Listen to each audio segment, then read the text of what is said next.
ஆராதனை முக்கியம். பாடல் ஆராதனை முக்கியம். அது இல்லைன்னு சொல்லலை. பாடல் இல்லாத ஆராதனை இல்லை.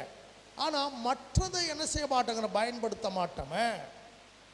சூழ்நிலைக்கு ஏற்றவத்து ஆராதனையை மாற்ற மாட்டேங்கிறோமே.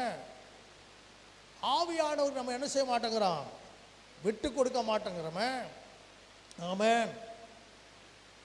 இதுதான் ஆராதனைன்னு நம்ம தான் பல இடங்களுக்கு போனாலும் கற்றுக்கொள்கிற மனசு இல்லையில. ரசிக்கிற மனசு சிலருக்கு இருக்கு, சிலருக்கு குற்றம் கண்டுபிடிக்கிற மனசு இருக்கு. ஆனால் கற்றுக்கொள்கிற மனசு நிறைய பேருக்கு இல்லை. என்னல்ல, ஒருத்தர் சிறப்பாக ஆவியானவர் அசைவாடுற மாதிரி ஆராதனை நடத்தினா அதை பார்த்து கற்றுக்கொள்ளணும். அது நல்லது.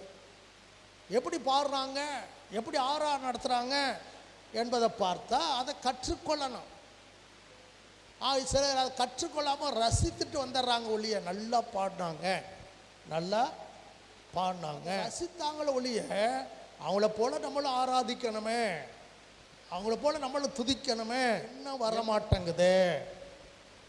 பாடல் ஆராதனை முக்கியம்.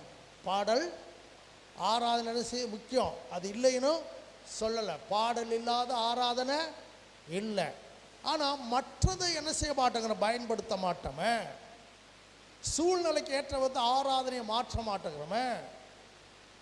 ஆவியானவர் நம்ம என்ன செய்ய மாட்டேங்கிறோம், விட்டு கொடுக்க மாட்டேங்கிறோமே.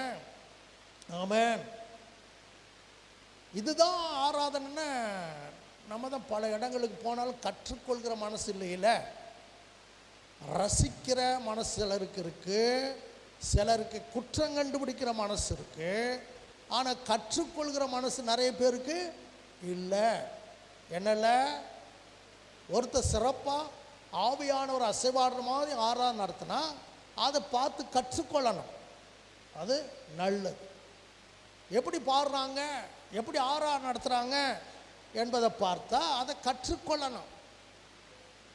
சிலர் அதை கற்றுக்கொள்ளாமல் ரசித்துட்டு வந்துடுறாங்க ஒழிய. நல்லா பாடினாங்க, நல்லா பாடினாங்க, ரசித்தாங்கள ஒழிய அவங்கள போல நம்மளும் ஆராதிக்கணுமே, அவங்கள போல நம்மளும் துதிக்கணுமே, இன்னும் வர மாட்டேங்குது.